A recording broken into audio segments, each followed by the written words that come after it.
Plus de 400 filles viennent de bénéficier de paires de chaussures. Cette initiative de l'International Medalist Association vise à encourager les filles dans l'éducation et la promotion du sport en milieu scolaire. La remise du don a été effectuée ce samedi en présence du ministre de l'Éducation et l'ambassadeur des États-Unis en Guinée. Alseni Bari, Kianosa Douba. C'est la 100 000e paire de chaussures offerte par l'International Medalist Association. Son objectif, c'est d'encourager l'éducation des filles et surtout la promotion du sport en milieu scolaire. Pour aujourd'hui, 400 filles venues de différentes écoles privées et publiques de la capitale ont bénéficié de ce don. On a remarqué que les filles ne jouaient pas. Les filles étaient juste à la maison. Ce n'est pas toutes les filles qui partaient à l'école.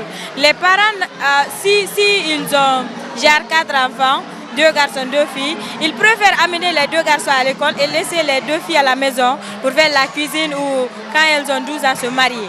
Si elles peuvent faire quelque chose et devenir ce qu'elles veulent, ça ne dépend pas de mariage précoce ou rester à la maison, faire la cuisine et tout.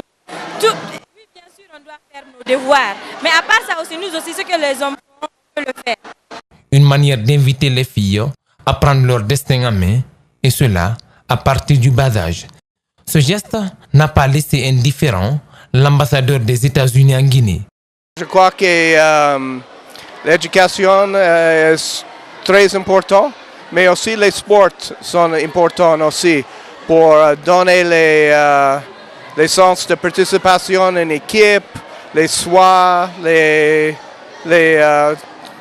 activités, toutes les choses. Le ministre de l'Éducation espère que ce don pourra renforcer la capacité des équipes féminines dans la promotion du sport et surtout en milieu scolaire.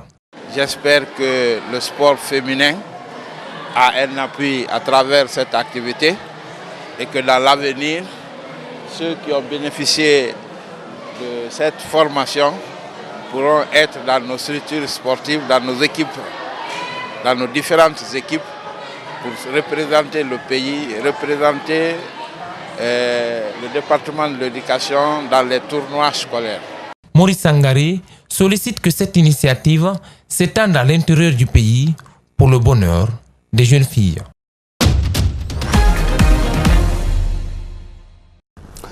À présent, l'actualité en Afrique et dans le reste du monde, une foule impressionnante manifeste dans le centre d'Alger pour un 4e vendredi de contestation et le premier depuis que le président algérien Abdelaziz Bouteflika a reporté l'élection présidentielle, prolongeant sine die son mandat au-delà de son terme. Commentaire Mamadou Sadio Badi.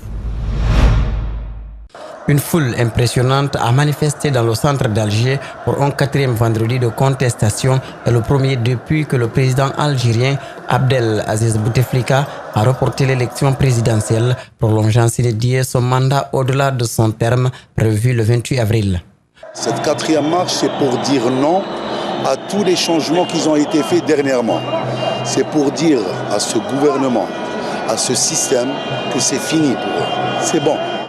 Le nombre exact de manifestants est difficile à établir. Ni les autorités ni les protestataires n'ont communiqué de chiffres. La mobilisation semble similaire à celle du vendredi précédent, jugée exceptionnelle par les médias et analystes algériens. Hommes, femmes et enfants ont commencé à marcher en début d'après-midi dans une ambiance festive dans les rues et ruelles du centre de la capitale. Autour du carrefour de la Grande Poste, bâtiment emblématique du cœur d'Alger, et la foule a continué d'affluer. La mobilisation est également très forte et comparable à celle de la semaine passée à Oran, 2e ville d'Algérie, selon un journaliste d'un média algérien sur place. La principale artère du centre-ville est noire de monde, selon ce journaliste. ويقول في رسالته الأخيرة يقول أنه تفهم هذا الشعب فتنازع عن عهد الخامسة.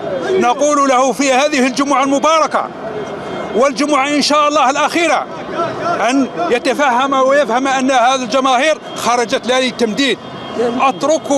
أتركونا نحوهم قاع واحد ميرية باقاش ديقاش من الاخر ليك ما عندنا والو ني خدمه ني سكنا حبينا نتزوجوا ما كان والو ما كان كلاونا داوهم كاع والله. D'importantes mobilisations se sont aussi signalées dans d'autres villes d'Algérie selon les réseaux sociaux. Les Chinois vont-ils boire l'eau du lac Baïkal? Un projet de mise en bouteille de l'eau du lac le plus célèbre de Sibérie suscite une vague de protestations en Russie, portée par la méfiance des locaux envers les omniprésents voisins. Reportage. L'annonce de la construction d'une usine d'embouteillage sur la rive sud de ce lac gigantesque qui contient la plus grande réserve d'eau douce au monde a soulevé une rare onde de choc dans la société russe. Une pétition exigeant son interdiction a rassemblé plus d'1 million de signatures. Довольно, потому что я коренной житель. У меня здесь коренные сыновья выросли, коренные внуки растут. И я не хочу, чтобы мои дети смотрели вот на Байкал, да, мы живем рядом. И не могли воспользоваться вот этим Байкалом, не могли купаться, не могли просто пойти прогуляться. Завода, потому что нам местным запретили делать реконструкцию, какое-то строительство новое. Не дают разрешения, чтобы что-то сделать, это очень много собрать надо бумажек. А тут китайцам вроде как бы разрешают без проблем.